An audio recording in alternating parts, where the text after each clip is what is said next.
This is the Ring Air, Ultrahuman's new smart ring that has helped me nail my sleep and recovery game. You see, this smart ring doesn't just collect all of your activities, health, performance and recovery data, but it transforms all of that data into razor-sharp insights and actions through a stunning app with zero monthly fees. Big performance, tiny package. This ring means business. Now, I've been using the Ring Air for a few weeks, and in this video, I'll talk about its design, review and compare the accuracy of all of the health, wellness and recovery data it provided, and much more to find out if the Ultrahuman Ring Air is worth buying. Speaking of worth, this ring starts from $299 US or £279 here in the UK, with certain finishes costing a teensy bit more than that. But you can bring the price down of the Ring Air by using one of the discount codes I've provided in the description box below, and that will give you an exclusive 10% discount code, and that discount code is the only thing I've asked of from Ultrahuman when they sent this ring for a detailed test as well as a review. Other than that, all of my opinions and testing are completely unbiased as always, and Ultrahuman don't even get to see this video before it gets posted on YouTube. So definitely check out that 10% discount code if you end up buying the Ultrahuman Ring Air. Okay, so when it comes to sizes, Ultrahuman will send a sizing kit, and once you've confirmed your size, you can then order the specific size of the ring you want. Now, I've got the Ring Air in this raw titanium finish in size 11, which I really like. Okay, so let's talk about the design of the Ultrahuman Ring Air, and the first thing that came to my mind when I unboxed this ring was the word elegant. This thing feels really well made, and in this raw titanium finish at least, it feels less plasticky to me than my previous Aura Ring Gen 3. Maybe it's just a color thing. This thing is made of fighter jet grade titanium, which is meant to be quite tough and durable, and from my day-to-day use it has felt rather nice and smooth to touch. Now, the Ring Air doesn't have any sensor bumps as such within the ring like some of the other smart rings do, but it's got this flat region here at the bottom where all of the sensors that track your activity, sleep and recovery lie, which I'll get to in a bit later on in this video. So no sensor bumps, really comfortable to wear day to day. For me, I'd have liked some form of a physical cue to tell me the sensors are in their ideal position. Now, one thing I would say about the Ultrahuman Ring Air, and just in general with all of the other smart rings, is that these things won't remain scratch free forever. You see, as soon as you start doing things like weight training or any other form of metal to metal contact with these rings, they will ultimately start gathering minor scratches as well as marks. But for me, thus far, it has held up fairly well. But there's no GPS antenna or anything like that here. This thing is focused on collecting all of the raw data from your finger. So things like doing all of the number crunching and tracking your location whilst outdoors will be done by the Ultrahuman app on your phone. Okay, so let's talk about all of the things that the Ring Air can track from a health, performance and recovery perspective.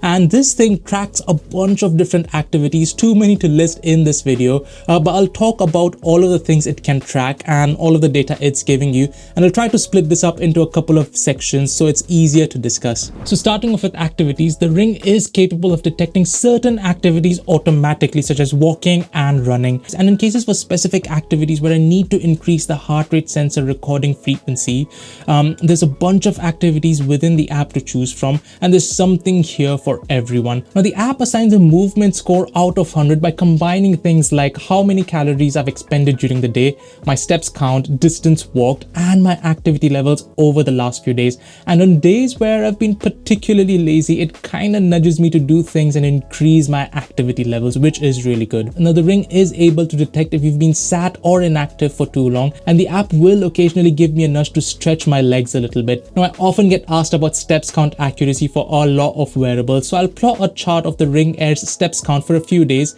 which is the green bar here on the chart, and it was roughly in the same ballpark as my Garmin Forerunner 970 as well as the Aura Ring Gen 4 on most days. Now, another thing I've been focusing on quite a lot in the last few months is upping my cardiovascular health to help lower my resting heart rate, and the Ultrahuman Ring Air has been accurate in picking up my resting heart rate range. Okay, let's move on to recovery metrics, which is the Ring Air's focus area. And the first thing I wanted to point out is the circadian phase alignment feature, which can help you shift your circadian rhythm by building up certain habits before you go to bed and when you wake up in the morning. So things like less stimuli before winding down in the evening and trying to get in more movement in the early hours after you've woken up. Now, the Ring gathers as much data as it can whilst I'm asleep to feed into different scores and metrics that are presented in this nice and intuitive format within the app. There's the usual sleep cycle breakdown available here and a ton of other useful metrics when it comes to sleep and recovery. And I can say that the sleep score and metrics have been fairly reflective of how I feel every morning when I wake up. Now, I'm training for the Manchester Half Marathon in October this year, and there's two main metrics I'm really focusing on these days,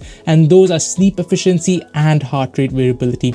And the Ring Air has been superb in guiding me with my recovery. It gives the sleep efficiency score here along with a rolling 7-day average, along with a detailed heart rate variability chart for every night and a rolling average. And it's made my life really easy by showing me this dynamic recovery score, which combines those key recovery metrics and gives an overall score that I can just see once in the morning and get an idea of how much should I be pushing in my next workout. There's also this brain waste clearance metric that uses all of the recovery parameters I've just mentioned to estimate the glymphatic clearance efficiency, basically removal of toxins, metabolic wastes, and excess proteins during sleep. Now, I'm not sure how accurately this correlates to actual glymphatic clearance, but in general, the higher your recovery scores, the better the brain waste clearance score here. Oh, and before I move on from recovery, I just wanted to talk about the sleep debt feature here, which shows my ideal bedtime and if there is any sleep debt, that's basically extra sleep that I might want to get in addition to my usual sleeping durations. Okay, so let's move on to stress tracking, and there's a metric called stress rhythm score here, which helps you decode your stress and its correlation with circadian rhythm. And the app does a good job in breaking down your stress levels as either relaxed, stimulated, or stressed, with occasional nudges to relax and do some breath work if you've been in a stressful state for a long period of time, which is really good. In general, the higher the score, the better you are at regulating stress and in sync with your circadian rhythm. Now, with all of these metrics and data points, it's really easy to get lost in the details, but I think Ultrahuman have done a brilliant job with the app here in summarizing everything with scores and colors, with green being a metric in a good range and amber meaning something needing attention, but also giving me the option to dive into details on days where I can see that something's really off with certain metrics. Now, for Women's Health, the Ring Air app actually has a dedicated cycle tracking module where you can track your cycles, receive insightful messages that interpret signs from the data the Ring is collecting, such as your body temperature, heart rate variability, and other biomarkers. You can also get cycle-specific insights and feedback, and I'll post a useful link in the description box below which explains all of this in a bit more detail. Now, looking at battery life, the Ring Air is claimed to last for 4 to 6 days on a single charge, which is quite good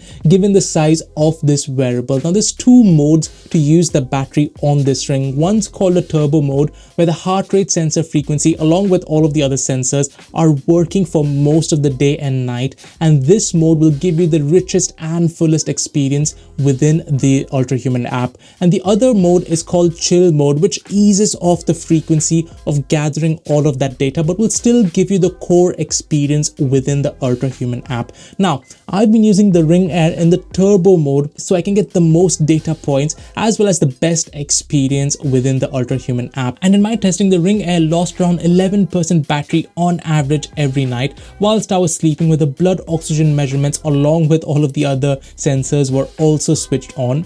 10% for a 1-hour outdoor run and around 6% for indoor strength training workouts. Now, overall, the Ring Air has been averaging around 4.5 days on a single charge in turbo mode, which is exactly as per Ultrahuman's spec sheet. And I'm fairly confident that this thing will last even longer in chill mode, where the frequency of the sensors activating is less than in turbo mode. So really good result when it came to battery tests. Okay, so let's talk about the heart rate sensor accuracy. And the Ring Air has built-in optical heart rate sensors, which they say being close to your finger is the most optimal and accurate point for heart rate measurement. Now, I've been using this for a range of activities, but it hasn't been possible to extract detailed heart rate data like I do for sports watches and smartwatches, but I will show you a comparison of the average heart rates as well as calories of the Ring Air for a bunch of different activities against ECG chest straps, which are often considered as the gold standards for heart rate measurement, along with comparisons with my Garmin Forerunner 970, which I've extensively validated against ECG chest straps. Let's look at outdoor gravel biking, and the Ring Air has been good with almost the same calories expended as my Garmin, with the average heart rate on the Ring being 116 beats per minute, which is slightly less than that on the Garmin, which has recorded an average of 129 beats per minute. For outdoor running, the Ring Air's average heart rate was again slightly less at 165 beats per minute compared to 177 on my Garmin, but the estimate of the calories expended on the Ring was quite a bit higher than on the Garmin, and it's been a similar story for quite a lot of other runs using the Ring Air. Now, for strength training, the Garmin chest strap measured an average heart rate of 125 beats per minute, with the Ring Air estimating 110 beats per minute and 325 calories burnt on the chest strap versus 313 on the Ring Air. So overall, the heart rate sensor accuracy of the Ring Air for activities has been fine. I mean, I've tested several other smart rings on this channel, and some of them have been a bit of a hit and miss, but the Ring Air has been fairly consistent, even though Ultrahuman don't really market this for outright activity and sports tracking. So fairly impressive when it comes to activity tracking, but if you wanted really detailed and accurate heart rate tracking accuracy, I'd say you should go for something like a sports watch like a Garmin, Polar or Sunto, or a smartwatch like a Samsung Galaxy Watch or an Apple Watch, and use the Ring Air in conjunction with those for your recovery as well as sleep tracking. And I'll post a couple of links in the description box for you to check out. Okay, so let's look at the Ultrahuman app, and I've shown you the app quite a bit already. And you know what? This is probably the swishest app experience I've had for a while when it comes to wearables. I personally love the dark mode here throughout the app with these glowing metrics and trend lines everywhere. I also like the fact that the front page of the app gives a summary of each metric if I was just interested in getting some high-level feedback. But if I wanted to, the app gives me the freedom to dive deep into anything specific that needs attention. Now, I won't dive deep again into each metric, but another cool feature here, other than all of those metrics that I've mentioned, is power plugs. Basically additional modules and features that you can bolt onto your core Ultrahuman Ring Air experience. Almost all of them are provided for free, like the social jet lag metric, caffeine window, vitamin D, screen time, pregnancy insights, and so on. And there's some advanced modules like UltraSync for Tesla, which is only useful for Tesla owners, and this has a paid subscription fee, but really I don't think you really need to pay anything for any of these modules. There's also weekly insights, which compiles all of your movement, sleep, and recovery patterns for the week, with suggestions on how to improve on metrics that may be showing a downward trend. Really good to see this. And what's really cool about Ultrahuman and their app is that their product lineup is not just limited to the Ring Air here. You see, they've created an entire ecosystem of products and services tailored to enhance your health, fitness, recovery, and just overall well-being. So on top of the Ring Air, like a continuous glucose monitoring patch, there's also blood vision to get an in-depth blood and urine analysis with more than 100 biomarkers available, all integrated within the same app, which the Ring Air can then use to recommend certain things to improve on any of those biomarkers. There's also a device called Ultrahuman Home, which is a silent home health device that monitors environmental markers that affect your health. Again, all of that data integrated within the same app. I can't think of any other smart ring and app combination that does all of these things. It's almost as if Ultrahuman is the new Apple for wearable tech. The data shown post-activity is pretty good for a smart ring aimed mainly at recovery tracking. For outdoor activities, there's a map of the route you've taken courtesy of your phone's GPS. Additional details like calories expended, a heart rate chart, zones your heart rate has been in, calories expended chart, a heart rate recovery chart, and a post-workout hydration summary, which is amazing. One amazing thing which I mentioned previously is that all of this stuff I'm showing you in this video is completely free. There's no monthly subscription like you need for an Oura ring to get even the core metrics, and I'm quite pleased to see this ongoing commitment from Ultrahuman to provide all of the data collected for free for all of the users.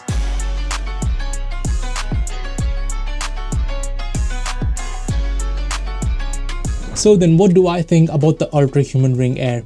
Now, I think that the Ring Air really nails its focus area, which is sleep and recovery. And the app is one of the best I've seen for a wearable in a while, with the data presentation as well as suggestions to improve on certain recovery habits and metrics being insightful, intuitive, and actionable. Overall, I think you should definitely consider buying the Ultrahuman Ring Air, especially if you've been looking for something to manage and improve your sleep and recovery game.